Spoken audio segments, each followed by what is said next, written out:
I've been practicing for 25 years, and I've worked in the neck and back clinic at Center Therapy when I started out back in the late 90s, and then now I've been in a small practice working for the rest of the time, and I have a little home practice myself too, and it's just I find that we really overcomplicate things a lot.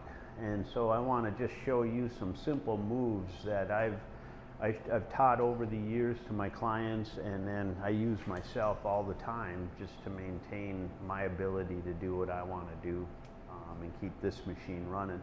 In the back, I mean, I've worked with, discs, facet joints, I mean, all the stuff people get surgery for, and I've seen people that get completely better in a sense after surgery, and I've seen people that have had multiple surgeries that don't get better at all, and they're still coming to see us because of chronic pain and issues. And so what I'd really like to do is just show you some of the moves and kind of find out where you're at and what type of information you'd like to hear. But for the most part, the key factors that I look at and we deal with in the body is with the spine. The pain generators most of the time are going to be in the back muscles that we call the extensors, these muscles right back here. And then a lot of times in these muscles here that we call the hip flexors that come down off of the spine and attach right here on that little knob on the inside of the thigh. And so those muscles then we use every day for bending our hips and walking, climbing stairs, and etc.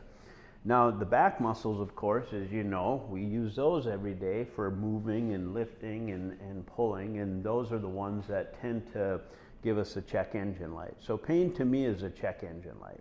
And so it's designed to let us know that any part of our body is requiring some attention.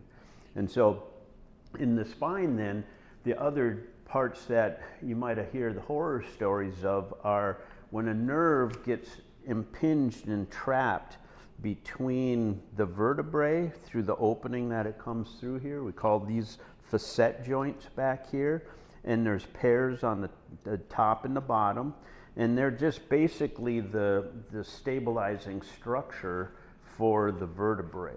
And so if without those, the vertebrae would tend to just rotate completely around. And so these stabilizing structures then kind of fit together like a lock and key. And their structure determines their function. And so up at the top of the spine here in the neck, the very top vertebrae up here has two little, what I'd say, kind of pigeon-toed saddles that the skull sits on the top. And so 50% of our nodding comes from that position up in that joint right here. And then here you can see how this is kind of a big, broad shed roof. And so 50% of our rotation comes from that joint. And then the joint straight changes considerably as you look down towards the middle here. It turns into a little bit of a shed roof like this. And then they keep getting steeper as we go down into the thoracic spine. The rib cage kind of comes in right through here. And in this area, the facet joints are almost virtually straight up and down. And so that promotes a lot of our rotation. So our rotation basically comes from the mid-back area. And then as you keep going down the line, and you see I've used this guy a little bit, it's a little tattered, but now I can show all the different features. But the joints themselves, they now start to change again, and now they're facing front to back. And so then they're kind of C-shaped. So that position allows us to get this motion of what we call flexion and extension. And so they all combine to take and allow us to have this Gumby of a spine. But what happens is that oftentimes we kind of neglect the sensations that we start to feel. And one of those is tension. How many times now with the winter that we've had, how many times have you noticed your back muscles kind of getting tight and sore from all the shoveling? Okay, because that repeated lifting is like doing a bunch of bicep curls with your back muscles. And so as they get tight, they start to add a compressive force to the vertebrae, and that then will start to put excess pressure on these joints. And when the joints get compressed, then there's cartilage on each surface that contacts each other, just like there is in the knuckles of your fingers and toes and elbows. All that has cartilage, and so if it gets too compressed, it'll start to cause that cartilage to kind of get irritated and inflamed, and then that's what we call arthritis, inflammation-itis of the joint, arthro. And so you might have heard of back arthritis, and this is generally the area that it really occurs, right down in here and then up in the neck area. And so when you start to get some arthritic pain, it's just going to feel sore, and especially with certain motions. So if you notice that you bend backwards and your back hurts, maybe you were painting a ceiling or doing something and you're in this position, or bouncing around in a vehicle, or running, etc. One time I was walking down a trail up the North Shore of that Split Rock Trail, and I'd gone hiking up, and I was on my way back down, and all of a sudden I just was walking, and all of a sudden an ice pick in the right side of my back, and I thought, what the heck is that? And I just kind of did this pelvic tilt, which we're going to practice today. I did a pelvic tilt, and it went away, and I just held it as I kept walking, and it didn't come back at all. Had I not performed that little tilt, I guarantee that would have gotten worse by the time I got the rest of the way out of the trail. But because I was already a physical therapist by then, that's one of the things that we use all the time. I just tilted it back, and it opened up that joint, and away I went, no problem. And so that's one of the things that we're going to work on today. So the pelvic tilt that we will work on will open up these joints if they're in this compressed position. Now the other portion that oftentimes will give us trouble is what we call the intervertebral disc. And the disc isn't really like this. It looks, because this is a model, it looks like it's separated, but really it's the fibers on the outside of the disc merge right into all the connective tissue that surrounds the vertebrae. And in that connective tissue and those fibers kind of crisscross in layers. So kind of like when you look at denim or like these pants even, you'll see that the fibers are kind of crisscrossing, and that provides that mobility and some structure, but it also gives it support, okay? So where's the spot that your genes start to fail? Most of the time at the knee, where we're getting the bending, and maybe we're kneeling on them a lot, and the fibers start to break down, and then that's what will then eventually pop your knee through. So with motion, oftentimes we get the movement going in between the vertebrae, and those fibers then will kind of get stressed and strained from normal use. And then if we're in a position, say sitting, and a lot of vehicles and stuff have what they call lumbar support, but most of the time if we sit and we roll back like this, if we stay in this position, or we're slouched over, looking at the computer or hanging on the cell phone or something, what we do is we put pressure on the front side of the disc, and like a jelly donut, the nucleus starts to migrate towards the back. And so the longer we're in this position, that nucleus starts to push on those fibers, and if they've started to fray a little bit, they can start to bulge, and then that's what they call a disc bulge. And then depending on which direction it starts to bulge out, then it will either press on a nerve, or it can press on the spinal cord itself, and then that'll send signals down your leg, like what we call in the low back sciatica. And then up in the upper neck here, these nerves that come out and supply there, we call that, neuropathy, okay? So it's basically you're pinching on a nerve, and that is what starts to send off a warning signal, and the first signal you're going to get is some tingling. And then if you ignore that and you keep pressing on it, then it's going to get very painful. And then at some point, if you press hard enough, long enough, it starts to compress through the nerve, and then it gets the deeper fibers, and the nerve is basically a fiber optic cable, and there's all these little fibers, and the outer fibers of that nerve are sensory fibers. So that's why it's like you can feel. So when I'm touching myself, or you touch, you're firing off a nerve that's sending that signal to the brain, and then we interpret it as good or bad. You know, so if you squeeze hard enough, now it's going to start sending off a signal that's even more painful, and you might want to do something about it.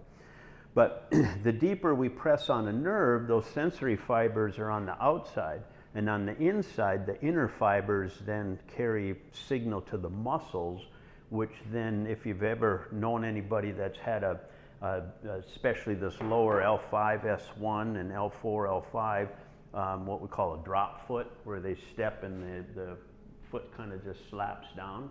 That's when the nerve gets compressed hard enough that now it starts to affect the signal that's going to the muscles, and then the muscle will start to get weak. So everything that we do here and what I'm going to talk about today is kind of geared toward what you can do on a daily basis. And I don't even want you to think of these as exercises, but more of just movements that you can start to practice in order to help, you know, change some positions or change some sensations, and then decrease pain if you're having any pain. And so the pelvic tilt then, like I say, when in standing, the tension in the back muscles will tend to kind of roll us forward like this. And that's in response to weakness that generates in the abdominal muscles that isn't countering the tension that you have in the back. And so the abdominals get weak in most people by default because we're always using the back muscles, and that then shuts off the abdominal muscles with a term we call reciprocal inhibition. And so with reciprocal inhibition, what that is basically is that if I tighten my bicep, you can see the bicep is there, the tricep is shut off.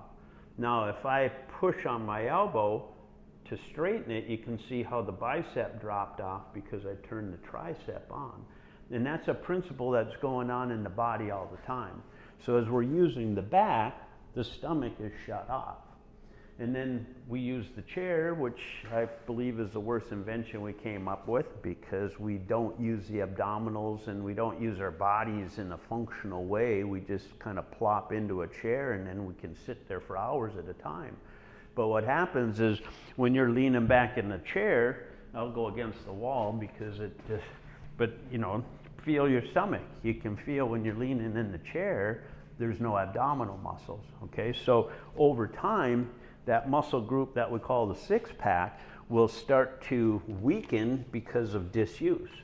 And so this is, I'm going to show you this little picture here. I'll pass this around, but this is out of a neat book. If you ever come across the Anatomy Trains by Tom Myers, he was an anatomist and a rolfer, and so he did a lot of deep tissue work. But as an anatomist, he was able to actually do cadaver dissections and such.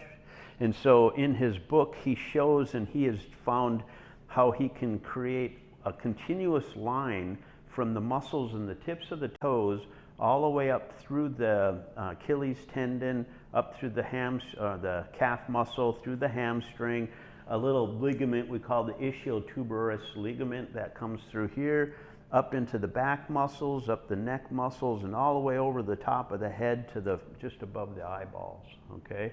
And so he calls that the superficial back line.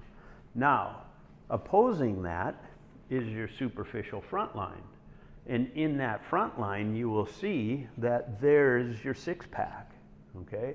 So that muscle, this muscle right here that we kind of joke about, is actually a very functional muscle that is being disused a lot in people unless they're actually strengthening it. And most people strengthen it a lot of times for looks, you know, in the gym and stuff.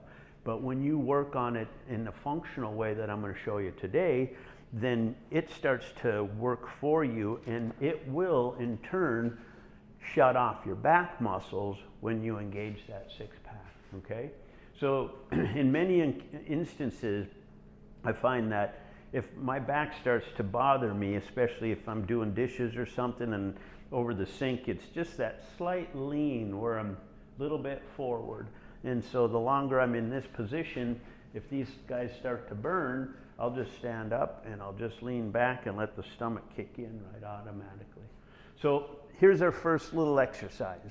I'm going to have you guys kind of just slide your chairs back and just scooch forward on the front of the chair a little bit. And I want you to, as you sit there, just gently think of rolling your pelvis forward, which would be tightening the back muscles. Here you're going to get some tension here. And then you just let it roll back. So let that pelvis kind of just roll forward and backward just a bit, okay? And as you feel that, I want you to really kind of pay attention to just feeling the motion that's going on in the spine. And you can even put your fingers on there if you want to, and feel how that spine down in the low back will curve as you roll in, and then it opens up and curves outward a little bit as you roll back, okay? Now, did you try that? Have you tried that? Okay. Kind of just try to sit up tall, okay. Just as you roll it forward and backward, that adjusts the curvature.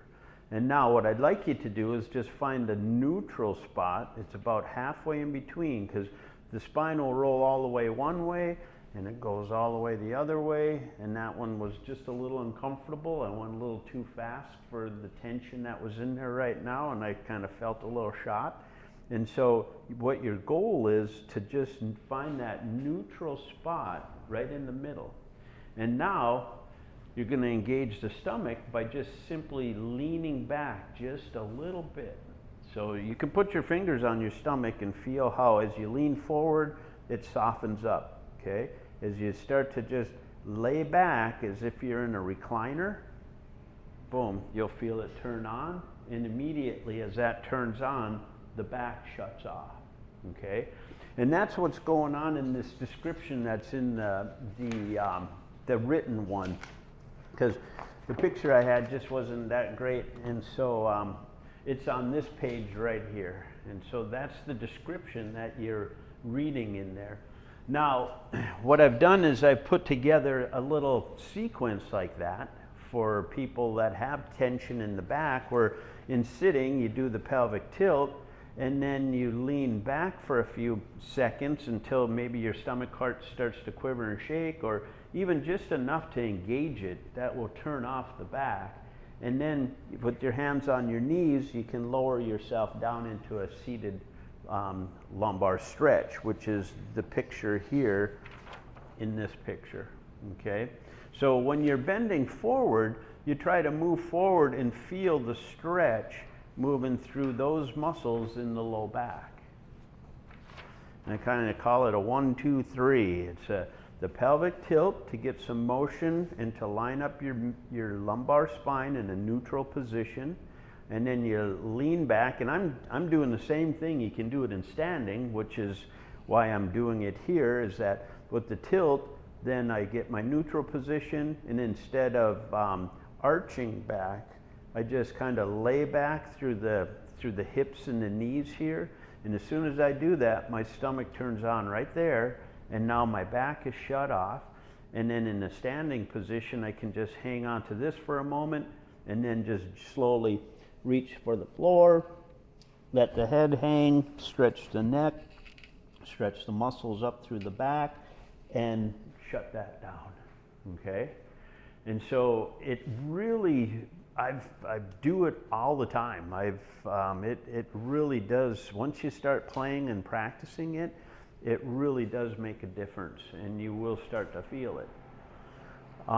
And so that is one of the main ones that I really like to do, because it doesn't matter what you're doing. If you're sitting, and you know, I've been spending a little more time at the computer than I usually do, and I catch myself, you know, looking at the screen there a little bit sometimes, and I'll try to line myself up, and if I feel the back getting a little tight, I just lean back. And I use this sit back all the time, sitting in a meeting and stuff. I might lay back into the chair for a moment, but maybe 5 minutes into it, I'll just kind of scooch myself forward and pull my shoulders off and just let the six-pack hold me up. And the six-pack basically is just the muscle bundle that runs up and down. And that is your bicep muscle of the trunk. That's the muscle that is supposed to flex us, okay? Now, the downside of weakness that develops in this muscle is you start to compensate for the weakness by overusing these muscles right here that we call the hip flexors, okay? This is the psoas muscle and this is the iliacus. And so when we were taught to do sit-ups as a kid in school and stuff, you had somebody sitting on your feet or you hooked them under the couch. And that was an improper way to do it, because as soon as you blew past the six-pack after a few repetitions, you were just cranking on those hip flexors, doing a hinge at the hip, which then starts to tighten these muscles up. And these muscles are a little harder to get at, although I played around with it where you can just kind of sink in off of this bone and you can sink in right onto the muscle, and you can do that yourself when you're laying down and just feel if that feels tender. And if you lift your leg up, you'll feel that muscle tighten underneath your finger. And I had to learn to tell people to do it really slowly, because the first few times I was kind of poking in there like that and I'd have them lift the leg. I mean, I had to pull a few people off the ceiling because it just comes in really hard and sharp, and so it's that muscle you don't even know sometimes can be an issue. Now there's something else that I'd read recently. Well,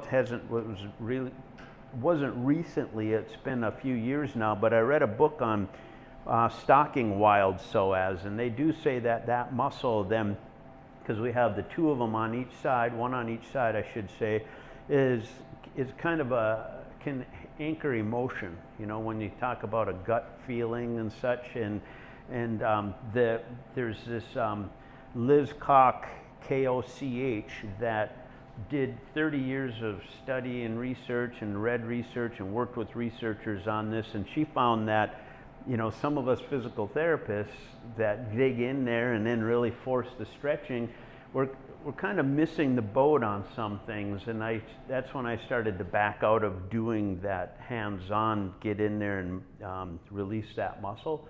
But it's still a muscle, and so I highly encourage, and I stretch it myself on a regular basis, where you just gently move forward and let the thigh come back, and as you do that, that will stretch that muscle just enough, okay? And so just to pay attention to it, if it is kind of flared up and tender, then, you know, think about what might be going on emotionally in your life and stuff, or you know, I mean, a lot of patterns can get stuck in there. But see, patterns are what kind of fall into place because our bodies have so many sensors and automatic processes that there's a pattern that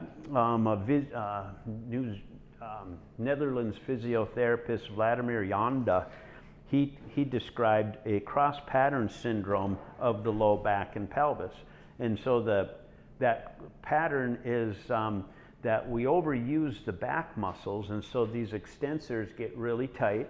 That shuts off the abdominals, they get weak, and so then with the weakness here, we overuse the hip flexors because we compensate and use those muscles for walking all the time, and they're online. Well, then that will inhibit and shut off the glutes. So if any of you remember some of the exercises of the 80s and 90s, abs of steel and buns of steel, that's what they're addressing, you know, the abdominals and the glutes. And so the cross pattern is tight, tight, weak, weak, okay? And it's just an automatic. And so it's the exercises, when I talk about strengthening them in order to really change a pattern, now that's where you work on strengthening the six-pack, and then you work on strengthening the glutes, you know, with, bless you, with, you know, little donkey kicks, those types of motions. And as I'm doing that, notice that I'm not doing it so far as to let my back rock at the same time. It's more of just isolate the movement just to the glute, and that will start to turn those on. A supine bridge where you lay on your back with your knees bent and you tighten the buttock and lift the butt up, that's another nice one to turn on those glutes also. So that lower cross pattern syndrome, when I talk about that then, is one, you start to strengthen and use, and even with that sit back that I just showed you with the leaning back, don't even think of it so much as a strengthening exercise as more as a functional movement, so that you're just automatically engaging it. Because as you felt, you didn't have to do anything. All you had to do was just lay back and it automatically turns on. Okay, so let's practice that one more time, because I want that one to really sink in. So can you just kind of scoot forward on your chair, do a couple more tilts there, and then just gently start to lay back and feel that six-pack kind of just turn on, okay? And don't go so as far back as to rest on the chair, just enough to feel it engage. See, if you go too far back, you might start to feel your knees coming up. So when you're doing it at home, if I were to just sit on here and I lean way back, my legs are going to want to come up, because now I'm starting to engage the hip flexors, and instead of it bending my leg up, it's just hinging my body up on that, in that group. So turning on and using that the six pack just automatically all the time, as often as you think about it, is going to start to increase the endurance and the functionality of the muscle. I use it when I'm riding a motorcycle. I'm even in the truck. I might just pull my shoulders off the back for a bit and just turn it on. And it's just a matter of thinking about it. And then secondly, engaging the glutes, getting into this position here is you might be familiar with this one. They call it like the yoga pose or the child's pose or the prayer stretch.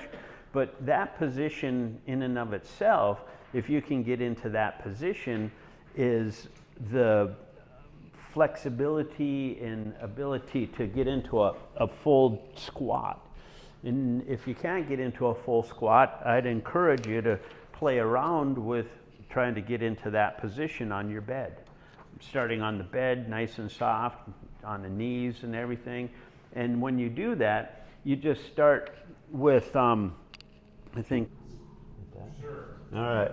So just like this, okay? So it's just a small, gentle motion. You only go as far as you can. If you can't go all the way because of knees or hips, then you just go as far as you can, and then you just slowly work into it until you can get down into that full position.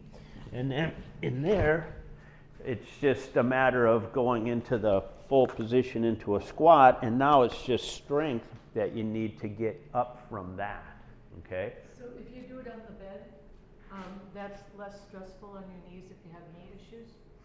Not necessarily, but it's softer on the knees to just start with. You can do it on the floor.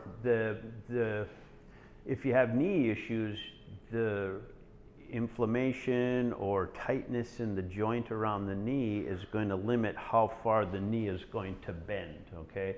But if you can literally bend your knee all the way like this with your hip bent, then you could get into that position. If you can't, well then I would slowly start to work on that, and I'll be addressing those issues when we get to the lower extremity class next month. Arthritis. Pardon? These exercises and arthritis. What? Arthritis and these exercises, do they agree with each other? Absolutely. Yes. Arthritis, like I said, is inflammation of the joint.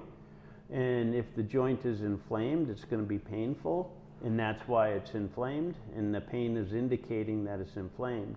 So if you can decrease the tension in the muscles around the joints, then you're going to help decrease the pressure on the cartilage that is inflamed and arthritic.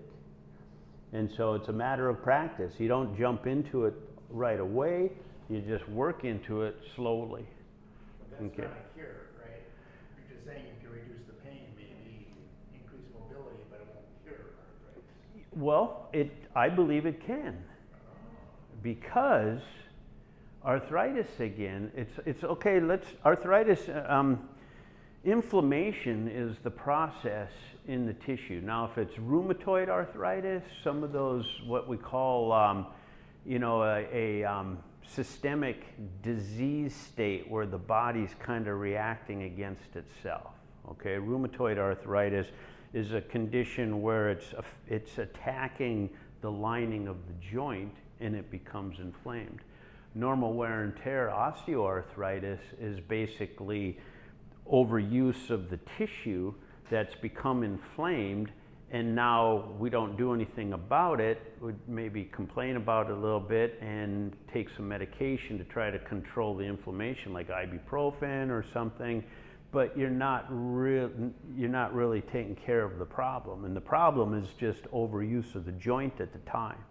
And so right now I've got a little arthritis in this knuckle right there because I can feel it because of shoveling and the work that I've been doing lately, and I'm a little tight in my wrist flexors right now, and so when I bend my fingers I can feel discomfort and some tightness and thickness in that joint.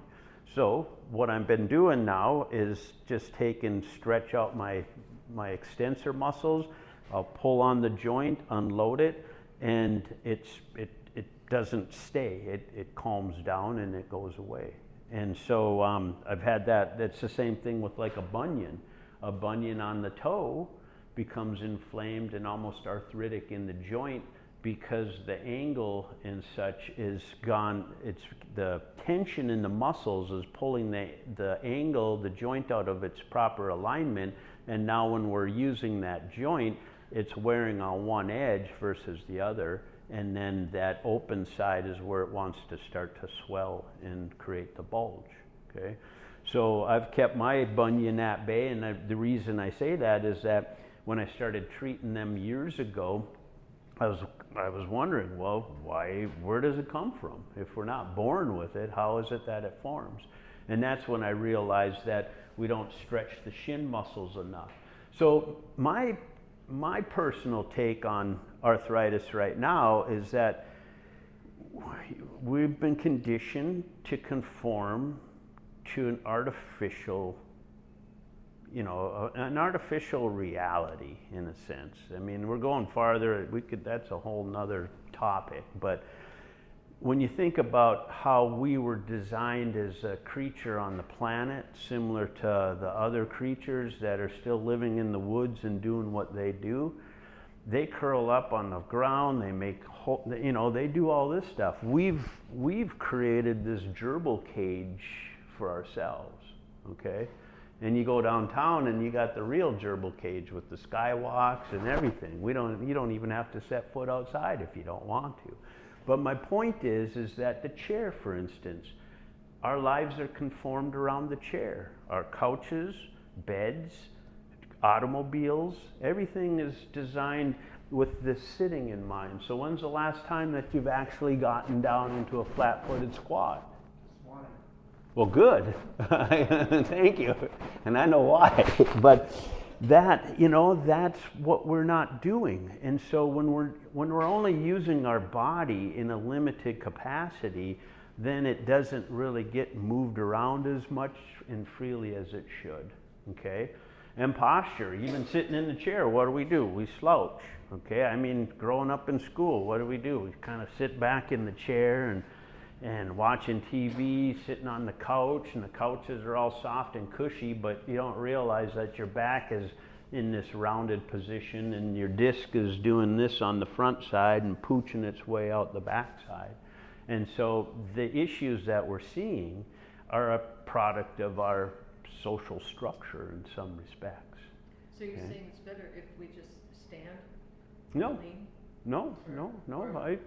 I think we just assume any position, but it's, in the old days, if you weren't standing, you were sitting on a log or a rock. I mean, the way old days, all right? And then when you're sitting on a log, sure, you might be slouching, but you're still going to be moving around, okay?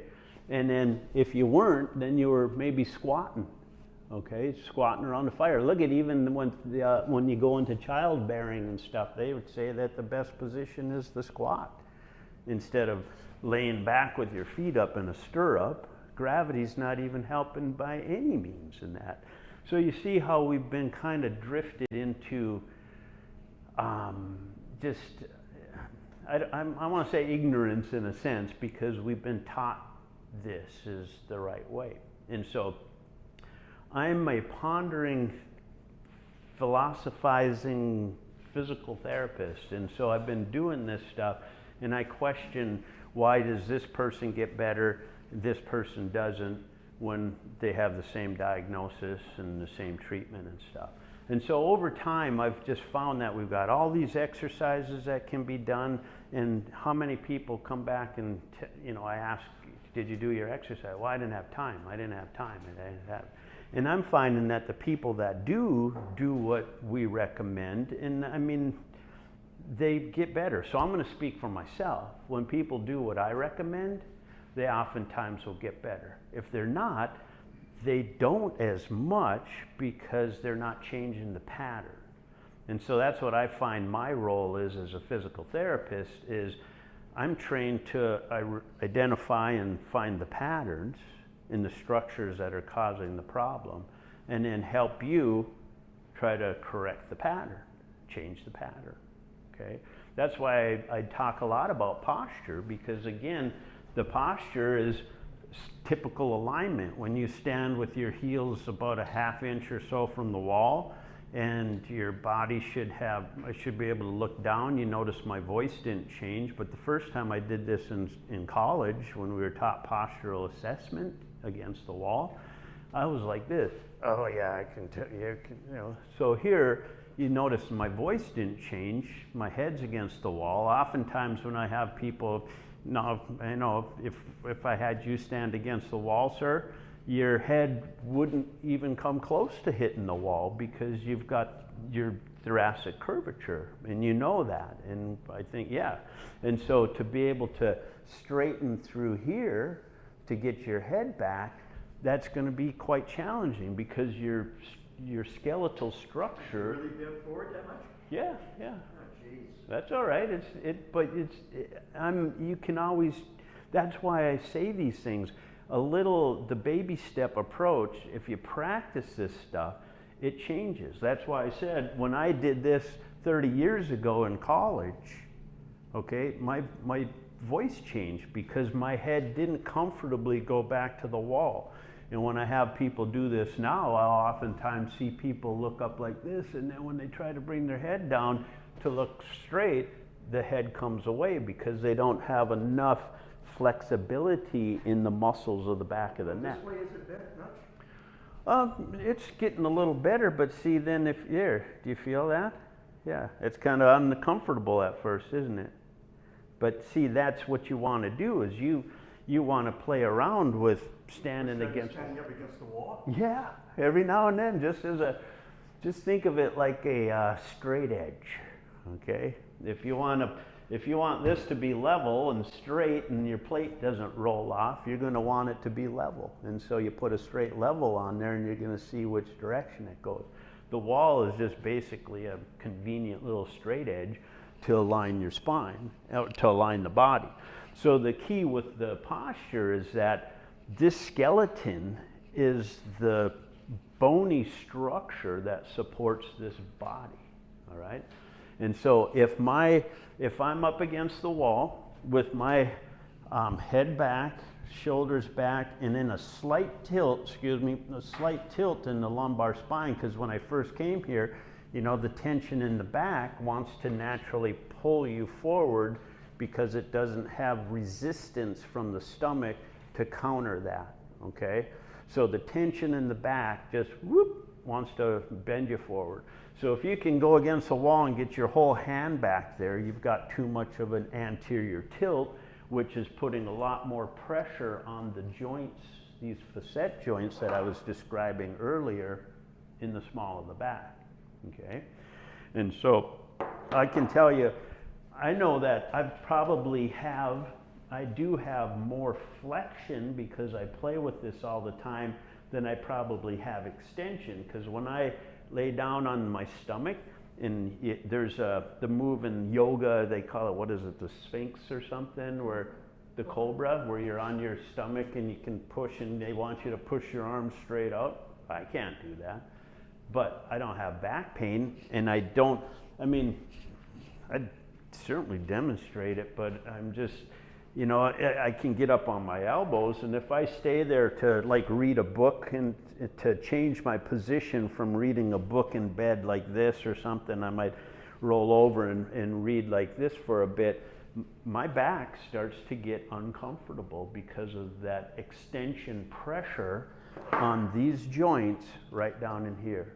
As soon as I do this or change my position, it's gone, okay? The longer I'm in that position, the longer it takes for it to fade out. And that's why by practicing these things and thinking about your position and changing it frequently, it just becomes natural. So I actually do try to play around with increasing my extension with my manual therapy techniques by blocking one segment and then extending over, you know, so that I'm getting those joints to kind of move a little bit rather than just kind of get stuck, okay? But that gets into the manual therapy stuff that we do and I do, is, you know, with joint mobilization and stuff like that. But the point is, for everyday use, being aware of your alignment, because when I'm standing in alignment, my spine, my structure, the bones, everything is supporting my body. And it's not that I stand there at attention, and I was in the military for a while, and you know, at standing at attention, they say at ease, you know, and that's just, you just line up and you relax into it. And that way then all the muscles on the body are kind of working together. Because when we're in poor posture, now these muscles are working harder and these ones are shut off and everything is just hanging. And for every inch that my ears are forward of my shoulders, I add 15 to 30 pounds of tension to these muscles back here, okay? So if I get my head back, my ears over my shoulders, which is what the posture, and I can come on this side here so you can see it from this angle. Okay, so here's that tilt I'm talking about, so you get just enough to get up to the front knuckles. I don't want to knock the picture off there. So do that, head back, the shoulders, see a tension in my chest, kind of pulls my shoulders forward. But I do play a lot with this motion here.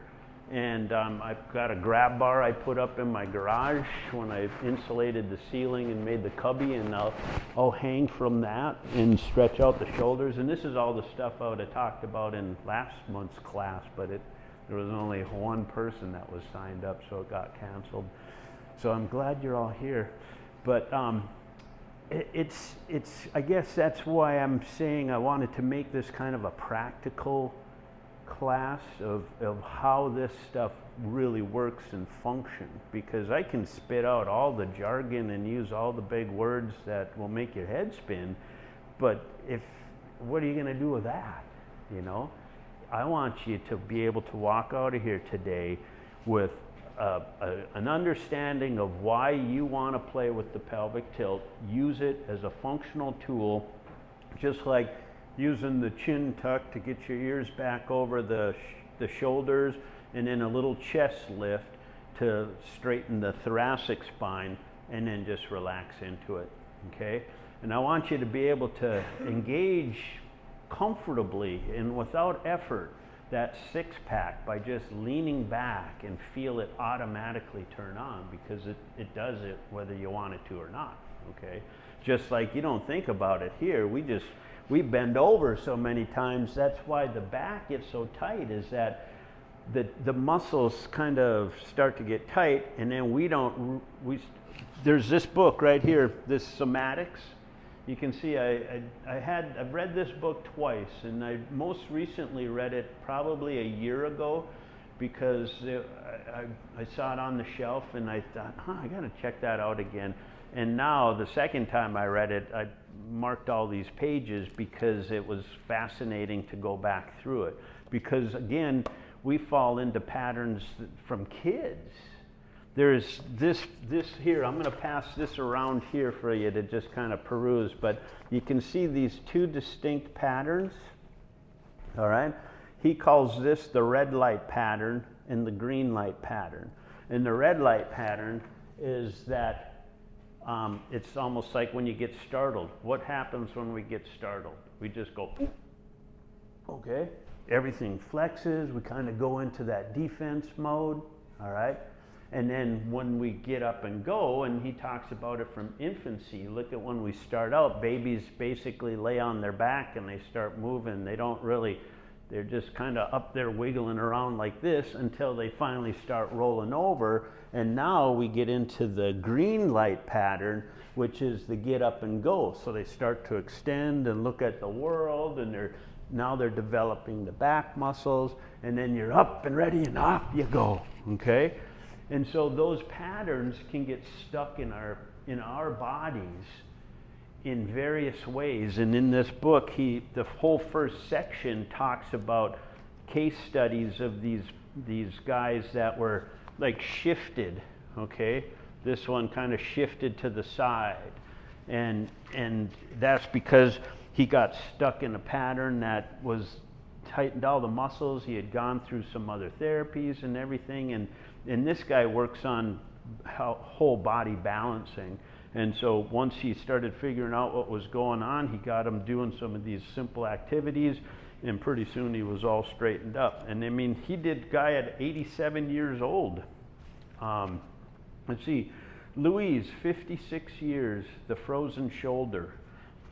She had a frozen shoulder, and there she was kind of tilted sideways in poor posture. And now with posture too, in our dominant side, we tend to be lower. So I'm right hand dominant, and I don't know if I'm standing here straight. You might notice that my right shoulder might be a little lower than my left, because we talk about it a lot, and I've kind of come to the conclusion that that's because we develop a slight imbalance in the body, front to back, left to right. So with the left side being higher, generally it's because of tension through the upper trap and some of this. And so when you think about it, what do you do when you're carrying in a bag of groceries or something? You're holding on to that heavy bag of groceries, and then with the right hand, you're manipulating the door to get into the car or to get into the house or something. So this is the manipulator, and this is the bull, okay? And so all this gets tightened, and this isn't as tight as this side. So anyways, these patterns develop in us all the time. And like I mentioned, the lower cross pattern, we have a similar cross pattern for the top, where these muscles in the front kind of pull the shoulders forward. These muscles get weak back here. The head's hanging right here. These muscles get strong, and it turns off the muscles in the front of the neck. And so in this case, we get tight, tight, weak, weak. And so there the shoulders are pulled forward, limiting your range, etc. And so when you let's go back to positioning and function. So when my shoulders are back where they're supposed to be, lined up over my hips and my ankles, then this is how high I can bring my arm up. If I'm in a forward rounded shouldered position and I don't let the shoulder blade move, that's as high as I can bring my arm up, okay? So as soon as I bring the shoulder blade back, boom, my arm comes right back up. And so it's all tied together. The shoulder blades have to move as much as the arm has to move. So for every degree that, every 2 degrees that the arm comes up, the shoulder blade moves 1 degree in order to maintain that full motion. And another limiting factor, this one here, let's put your elbows at your side for a second and just see how far you can bring that out. Oh, yeah. And so if this is limited, that's also going to limit how high you can bring your arm up because of just a coupled motion that occurs there. But see, now that's why I broke it into 5 separate sections, because all of these principles, and that's what I want you to really kind of grasp here, is the basic principles that I'm describing will apply to any part in the body. And if you apply them, then you can put the fire out on those painful zones a lot faster, okay? So, going back to this now, I did talk about the six-pack, we talked about the alignment, etc., okay? And so when we get caught in a green light pattern, you know, get a little bit stuck like this, it makes it hard to really flex. But if we're caught in a, you know, kind of a slouched pattern, then it makes it harder to expand out this way. So when you play around with this, you're just kind of self-assessing where you feel the tension, and then you just start applying the stretches.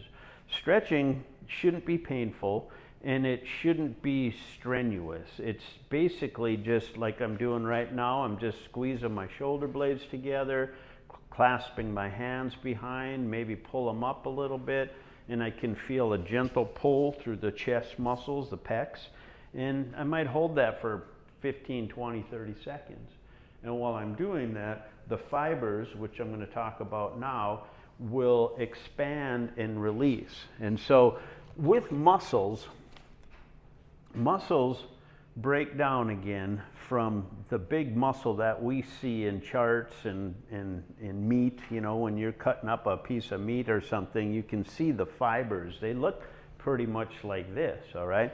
But those fibers, the whole muscle is made up of bundles that are wrapped in fascia. Now, fascia is our connective tissue wrapping, kind of like cellophane or a spider web that holds everything together.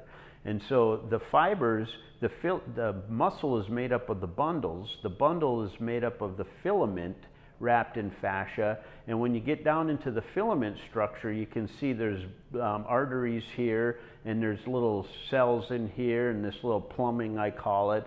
And then that's made up of the fibers, the filament, and then the filament itself is made up of two types of myofilaments, actin and myosin. Now the actin fiber is a double-stranded, twisted little fiber, and that then is, I'm going to just demonstrate, it's like a link, and that surrounds the actin fiber. So in these pictures, you'll be able to see how they surround. Now in this picture, you can see how the actin fibers and the myosin are all held in a very structured arrangement, which is what makes up the muscle. And each one of these is what we call a sarcomere. So here's where I start getting into the big words, but it's a sarcomere, but consider it a link in the chain of the muscle fiber and the filament here, okay? So the filament then, when you look at it in this picture, you can see how this is under microscope, and as I pass this around in another one here, you'll be able to get a closer look at it. But what they're doing then, and I'm going to just pass that around, and then what they are doing is they basically when we tighten a muscle, I'm bending my elbow, I don't even think about tightening the bicep because we don't think about it, but when you bend your elbow, you know you're tightening the bicep and straightening it like doing a push-up. You can feel the tension in your tricep.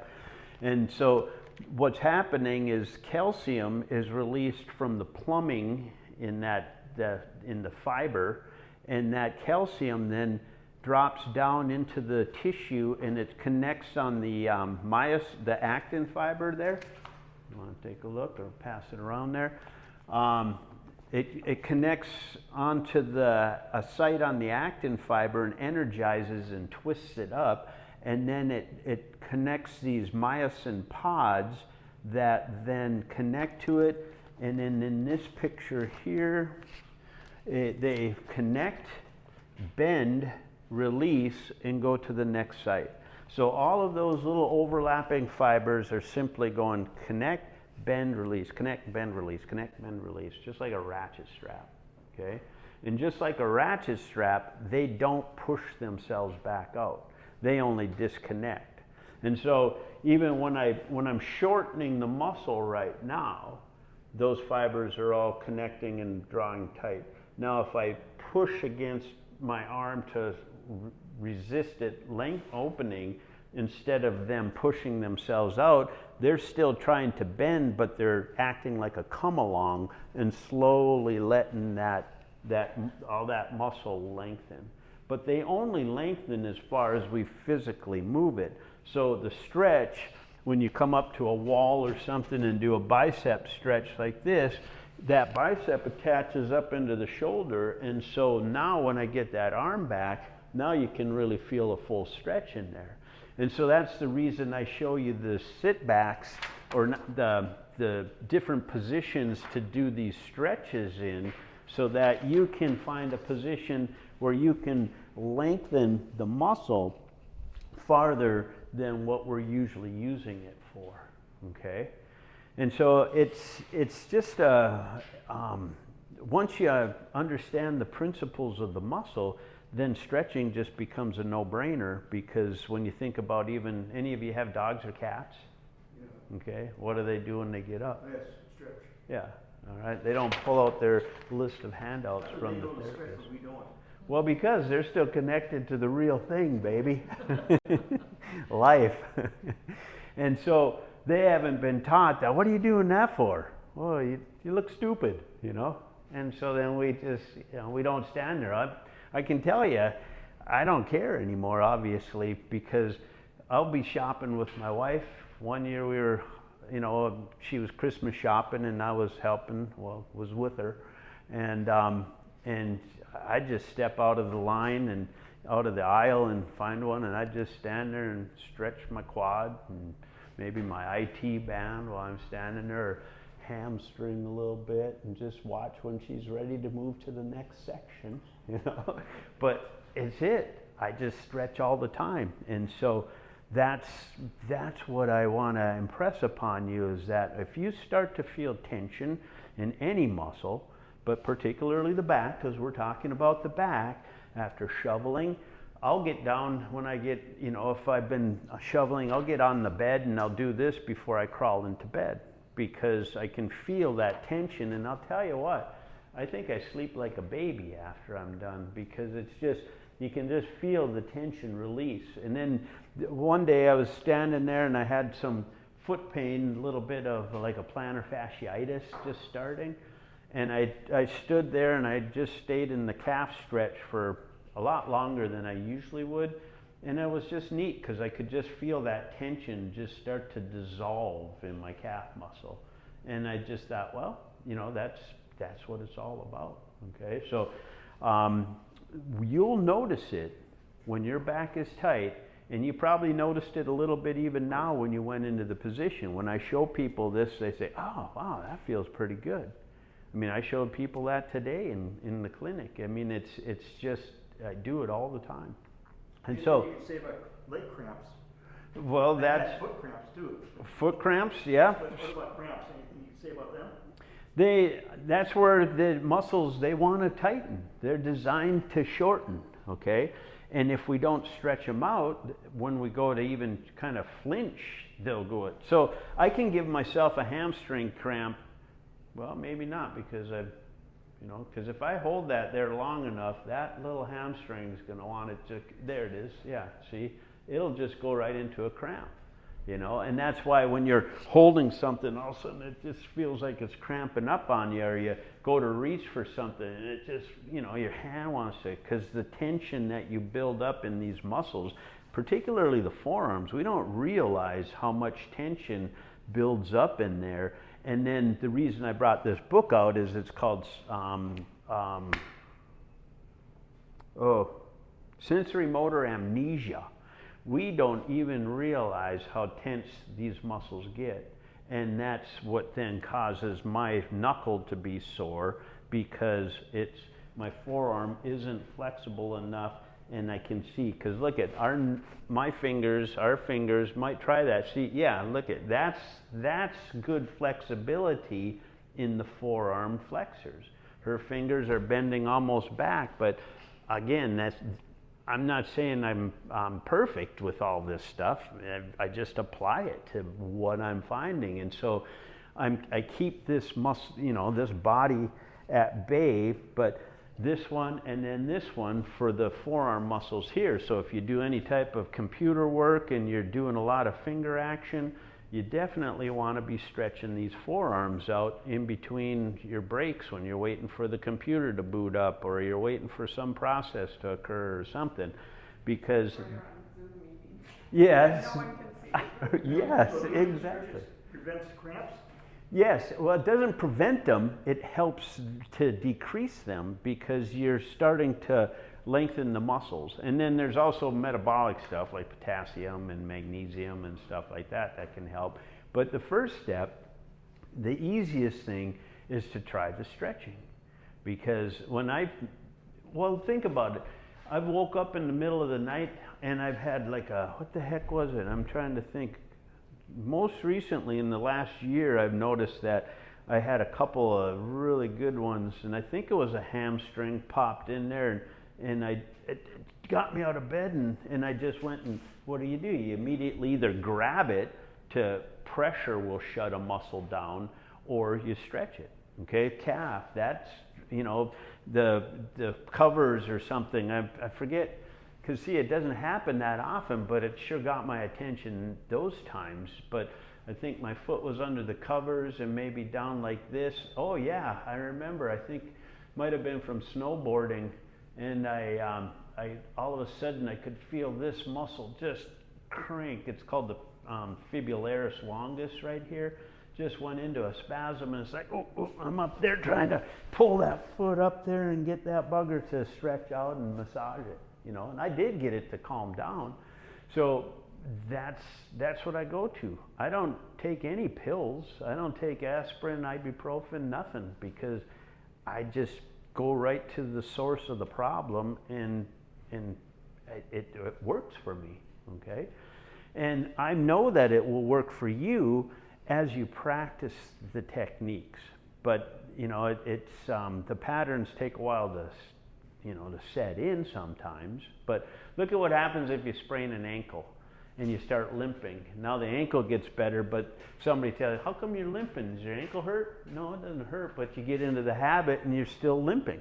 And there's no pain anymore, but you got that limp in there because you did it long enough while it was recovering that you didn't even notice that you're still doing it, okay? So,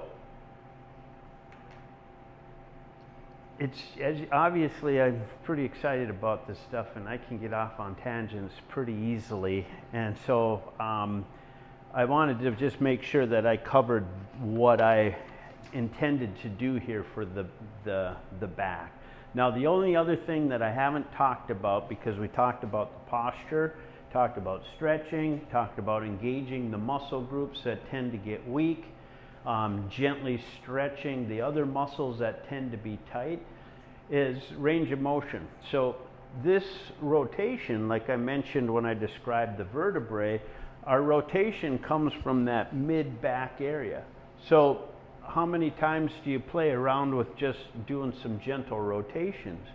So upper body rotation, sitting in the chair, you can do that. I did this sitting on a stump. I was deer hunting one year, and I was looking out, and it was just kind of started looking, scanning the area, and pretty soon I'm playing with myself. It's a challenge of, okay, how far can I go? And I'm trying to eliminate the blind spot behind me. And so I just kept slowly turning, really slow, because I didn't want to spook anything if I did see something, but I never did because I was probably spooking them anyways.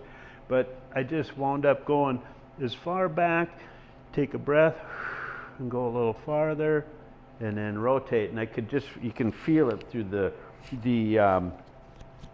intercostal muscles and the oblique muscles, and there's I'll get into that in a second here because the abdomen is really important. But well, I can talk about it right now actually. The oblique muscles, there's two layers. The outer obliques run towards your front pockets. The inner obliques run towards your back pockets. Okay, so they crisscross. So they come down like this and they come down like that, and they kind of tie in with the six-pack here. And they work together to rotate your body this way and to work this way. And then they'll work together to side bend, etc. So side bending, even just doing a stretch like this where you're stretching out the sides, you know, that helps to loosen up this muscle that we call the quadratus lumborum, which is missing right now. It's in the drawer.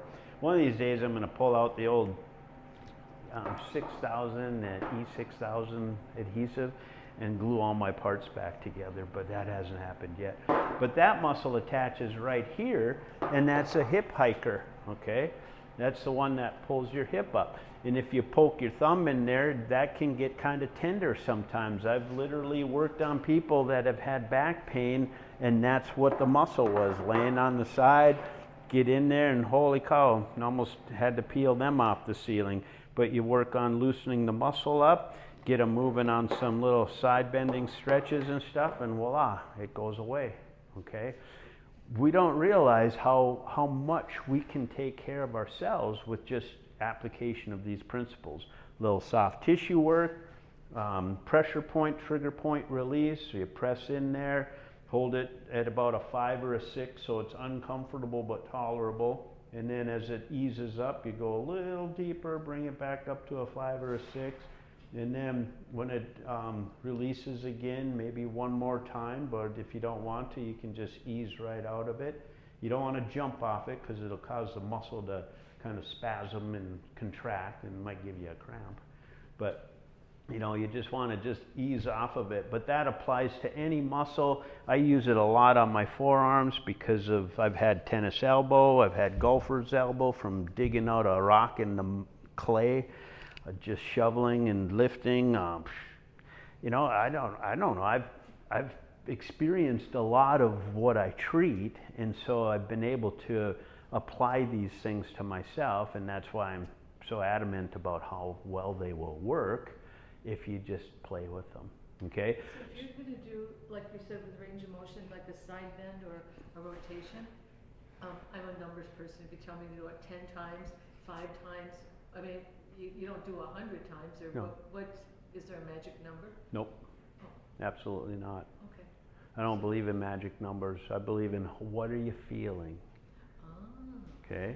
If I tell you to do 10 repetitions and you don't feel anything at 10 and you just stop at 10, you're not doing yourself any good.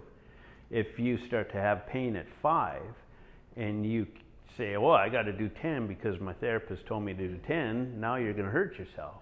Okay, because your pain is your signal. So anytime you do anything, it's about feeling good.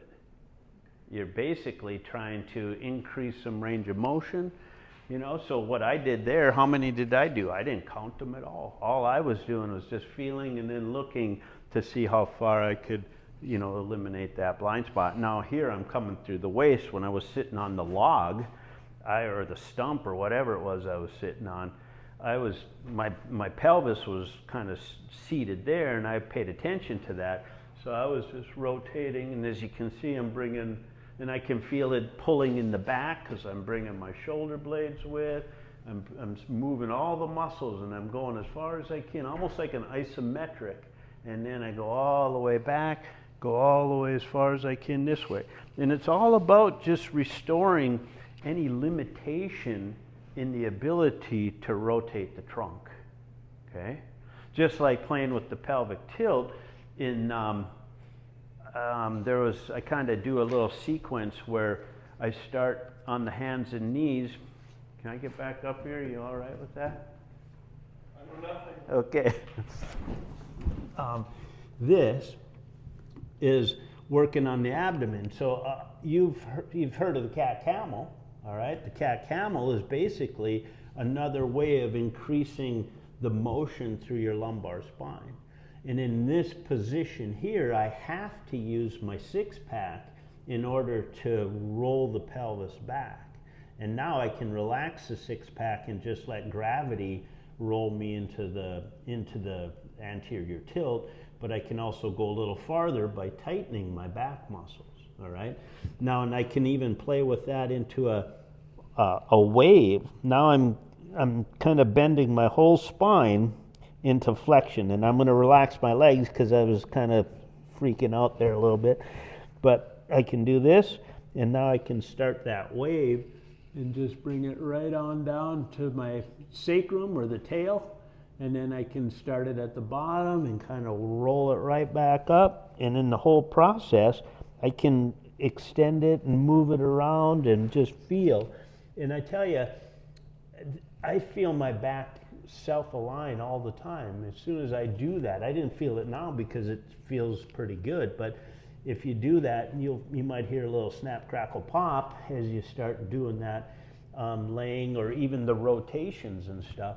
But then from this position, go into the prayer stretch or the yoga pose, and then walk hands over one way and walk hands over the other to increase the stretch, and then come back up, do a little bit more rocking. Now here we're going to go into the fourth abdominal muscle. All right, I told you about the six-pack. I told you about both layers of the obliques.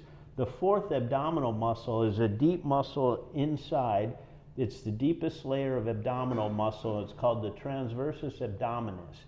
And so all I'm going to do here is maintain this position and let my belly just hang. Just let it just hang. And so I'm not going to move, but now can you see my shirt moving at all? Kind of drawing my belly button up and in. Probably not. There it is. Here, there you see how that's kind of coming in and out. And my voice isn't changing because I'm not sucking it up and tightening all my ribs and stuff. I'm just tightening that deep transversus abdominis muscle, and that ties right into the fascia and creates stability in the low back, okay? And so by playing around with that, it's like when you tighten a pair of pants. I'm going to pop off here now that you tighten a pair of pants, and maybe you just got to get that little bit extra. You just draw your belly button in, which again is different than sucking it in. Okay, you just draw the belly button in. That's your transversus abdominis. Okay, and it's the stabilizer. It does this to the fascia at your vertebrae, and it tightens it up. And actually, I was years ago, I attended a continuing ed workshop in the cities on back care, and it was these Australian physical therapists, and they were doing studies on themselves where they used that visual ultrasound like they use for obstetrics, the babies and stuff, and they looked at those layers of the muscle, which look something like this. So they'd go down with a needle and they'd go through the layer down to the muscle that they were going to target, okay? And then they would get there, and then they would activate the muscle and see which muscles were firing. So they were testing which muscles were firing when we did this and whatever types of movements. He said he was looking for volunteers because he says it's pretty painful, but nobody really decided to volunteer.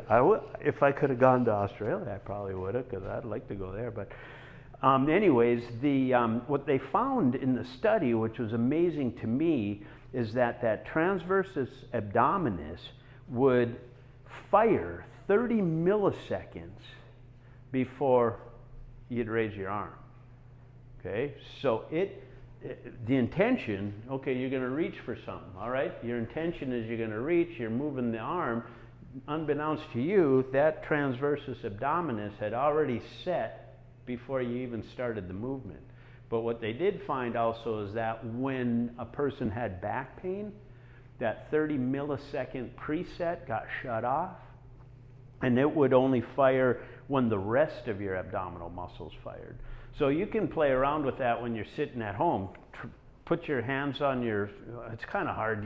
You almost have to, it's higher sense perception. It's something I'm kind of practicing right now.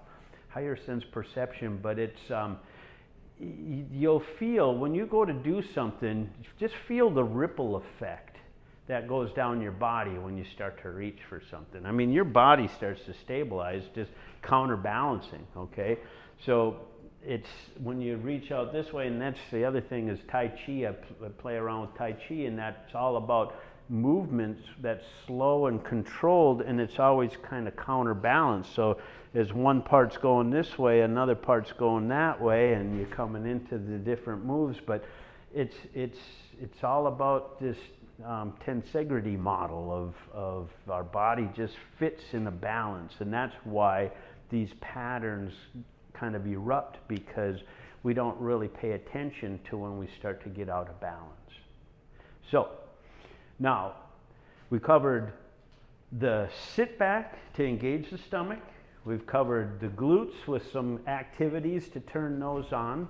We've covered the low back stretch to stretch out the muscles in standing, sitting, on your hands and knees.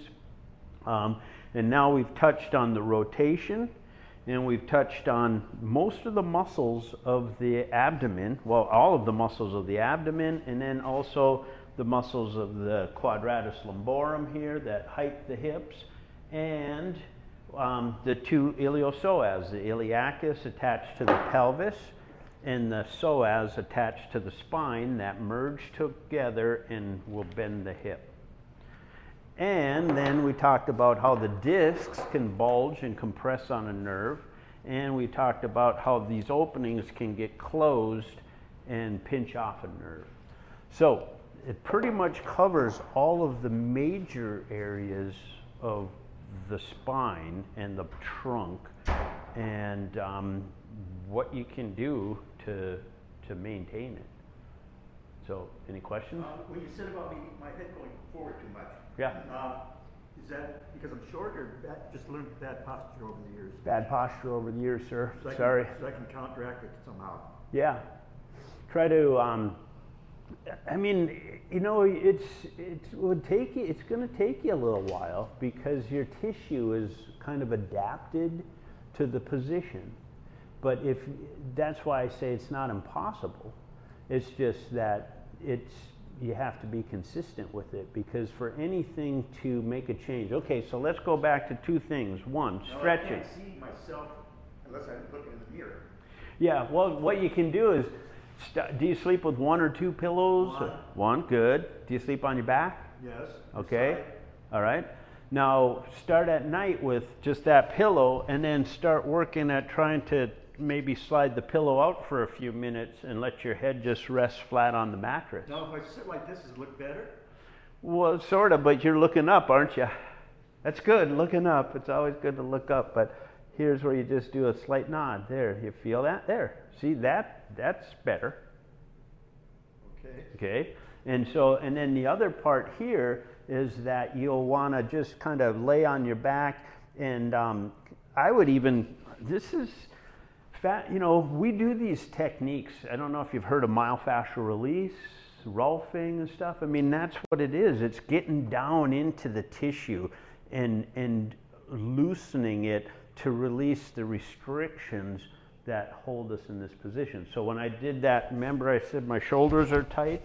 That's why I try to do this a lot, because if I don't, my shoulders will just keep rolling in like this, because a lot of what I do, working and stuff, cutting wood, carrying wood, chainsawing. I mean, you know, look at chainsawing with various weight saws and cutting stuff down. I mean, it's all this. Everything is in front. Now, you think there would be more of a problem these years because of people using computers, cell phones? Yeah. You think there'd be more of a problem when it comes to that posture? It probably is going to show up. I mean, I like that one cartoon where they show where we come from. They come from the ape, and then we're standing up, and then we're back at the computer. And the same. I mean, it's a cute little, and I catch myself too. You know, I mean, even with that. And look, I was at my mom's last week, I think it was, and she had the TV on for one of those morning news programs, and there was a woman. I think it's that Today. Whatever that one is in the morning that continues for like 5 hours in various stages, but she was talking about how to start using your cell phone better. I mean, to have it out in front instead of all this, because that's what creates the curve. The longer you hang in this position, the more stress you're putting through all of this and the discs, and in the neck, that's where we see the disc issues, is right down here, C5, 6, and 7, and then that's starting to cause the tingling and numbness and stuff down into the hands and fingers. So again, what you want to do is, see, we'll try it this way. Careful. I can fix myself if I hurt myself, I think. But doing these types of motions, see, so the tissue that gets tight through the front, if you can do, I tell people to do snow angels on their bed and feel where that is. There's an old group called Feldenkrais. I think his name was Joseph Feldenkrais or something. And he did a whole thing, wrote a book and healed a lot of people through these types of motions again. And so it all kind of blends together. But what I'm doing here is my head's flat, as if I'm standing against the wall. And now I'm bringing my arms up and letting the stretch in my chest release some of the tension up there. And then you could even pull up on the ribs a little bit, not super hard, because if someone has osteoporosis or something, you could crack something, but you just kind of hold some pressure on there, and that releases the tension through the abdomen, and it starts to help to release the curvature back here. So what happens is we kind of get the tissue on the front, think of cellophane or shrink wrap, and you heat it up and it starts to shrink, like the window covering and stuff. You got to put the heater on there to get it to, but this stuff will shrink up in response to the lack of stress through it, where this stuff lengthens because it's overstressed. And so then we wind up in this cellophane wrap of tension here and lengthened here. So we have to release the tension on the front and work on a little bit of the strengthening in the back to get this to adaptively lengthen and this to adaptively shorten. And the only way you're going to do that is consistently doing it, because that's how it all occurred in the first place. The consistency of being in this position has caused the adaptation, you see. And so that's where myofascial release comes in, and rolfing and activities like that. But if I do this every day for, maybe whenever I think about it every day, well, it allows me to comfortably bring my shoulders back without a lot of stress. But as I relax, then you can see they just kind of get pulled back forward. Yeah. Yep. Another thing that I've had people do, and I learned because when I was going to school and with the track that I got into, because I started out with massage therapy, and that's what kind of got me into physical therapy in a sense. I mean, not as a massage therapist, but just that working on some issues that my former wife had and trying to help her feel better. And I just, I'm a mechanic. I've designed and built a house. I've tore apart my trucks and bikes and most of the time put them back together if I don't get distracted. But that's beside the point. I'm a mechanical guy. That's why I get into the details of how these things are fitting together and functioning. And so with that, with the, the movements and stuff, it's just about changing that restriction. And I kind of lost my train of thought there, if anybody can bring me back online.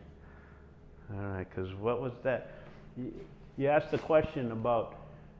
You mean computers and cell phones? Oh yeah, no, we're getting worse when it comes to forward? Yep, we're past that. I think it's gonna get worse. But that's why that woman was on the television the other day talking about it, how to change the position. Okay. But the myofascial release, soft tissue work. I mean, that's just, again, we can do that to ourselves. Wherever you feel a tight, tender muscle, that you want to work on. Okay. And I go here because the pec major comes all the way up the sternum, and then it attaches on just a little spot here in the front of the arm, but that's a powerful little muscle that we use to hug and to hold and to lift, and it's a big, powerful muscle.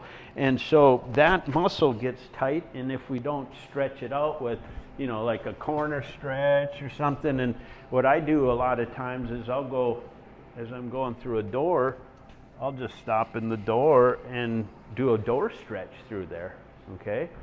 When I was working in the clinic and my clients were out in the waiting room and I'd have to, and it was a locked facility and stuff, so you had to hold the door while they're getting up from the chair or something. I'm on the door frame. Yep, come on in. I'm doing a pec stretch right there because it was an opportunity. So when I think of multitasking, that's probably the only thing I really multitask with is stretching while I'm doing something else. Standing in the grocery store line, working on balance, you know, or maybe even some calf raises, and then I'll stand there and stretch out my calf, okay? I always say to stretch after activity because of that ratchet strap part, all right? When the muscles are tightening, that's why you feel the muscle tighten. So going back now, I'm kind of pulling myself back in. Tight muscles are what we want when we're, you know, a conditioned muscle is going to have some tone to it. But a tight, tender muscle is a muscle that is on a strain pattern and it's just smoldering there because it shouldn't be tender. If it's tender, then that means that there's the chemical reaction going on and the tension in those fibers and stuff that needs to be addressed. And so just a simple, you know, like a muscle right here, I can find it all the time because the patterns that we use just to how many times a day do I put something in my mouth, okay? What am I using? I'm using the same muscle group right there because this is the angle that I use all day long. And now you add resistance to it and now it gets even harder and it's working a little harder. And so pretty soon you wind up with a band of tissue right there that is hard and tender. And I can say this because I know that this was another ice pick moment for me one day when I had been doing some push-ups that my son had taught me, and I bumped it up, and I just came. I was downtown, and I saw somebody, and then I turned back. You know, my arm swung forward, and I felt an ice pick go right in the front of my shoulder. And my wife said, I just went, ooh, and she said, "What's the matter?" I said, "I think I tweaked the deltoid doing push-ups this morning." And I can still feel that little bundle there. It doesn't limit anything I can do. I can do push-ups now, but if I do too many push-ups, that thing is going to start flaring up and it's going to get a lot more tender. So if I want to do some push-ups, I'm going to work on this while I'm doing the push-ups so that I keep that at bay and keep it below your pain threshold of tension, okay? Boy, I thought I was going to have a problem, but I guess not. So, all right. So here's the other thing that I'll give you for the neck that we didn't do is it was the head traction, okay? So the way I look at the discs, our body weight compresses down, and that's what causes some of the discs to bulge naturally, okay? Just like a tire, you know, when the car's on the ground, the tire's got a little bulge. You put it on a jack and that bulge comes in. So any type of traction, which is, in the bottom of the written section of that page, it says doing boost. I didn't touch on that. So quick like a bunny, the boost traction is anything where you just kind of give yourself a boost. All right, so what I'm doing is I'm not pushing so hard as to lift my whole body off, but you push down on the arms of the chair or make a fist and push on the seat and just lift your upper body off of your lower body. And what you're doing is you're giving yourself a little traction. Can you feel that? Kind of a pull. Yeah. And then at the kitchen, on something solid, you just unload, bend the knees a little bit. I'll kind of do it this way so you can see. Just let the knees buckle a little, and now the lower body is pulling down and opening up and stretching your vertebrae like an organ or an accordion, okay? So this you can do easily. Could you do that one again? This one? Yeah, all you do is you just kind of support yourself carefully and then you just let your legs, your knees buckle a little bit so that you're unloading, and then you're just supporting yourself as much as you can tolerate with your upper body on the counter. Between two chairs, you can go between two chairs, you know, on a railing. I had one of my clients was down in Florida this past week, and she was telling me that she was doing that traction stuff for low back, and she had her daughter doing it, and it helped her daughter's low back issues too. So now going back to the neck, what I found one day was kind of fun is that we use mechanical traction devices. Saunders makes this cool little bicycle pump traction unit, and then you can get these things that are like donuts you can put around your neck and you pump them up, but you got to have it in your hand, okay? So here you have a traction unit right here. So you hook your thumbs underneath your cheekbones, and if you can't reach it, that means you want to stretch your shoulders. But here you get your thumb under your cheekbones, and then you kind of you just place your hands, your fingers at the base of your skull, and then just imagine lifting a bowling ball, and you just kind of lift up like that, just a little bit. I mean, as much as you can, until your triceps kind of fatigue out. But can you feel the little bit of lift? Yeah. And so that's what I find, because the first traction unit that I was taught was a technique like this, where you make a solid fist or put a book underneath your chin, and then you just kind of pull your head forward over it, and that would lengthen it. But I find this very awkward, and I'm still kind of bending forward, whereas in my mind, it doesn't feel good, does it? No, turn your, yep, but still, see, it's just, and you got to keep your fist solid, otherwise you crush your hand. Yeah. So I found that, you know what, this works on shoulder range, and you can just lift it up there and unload that.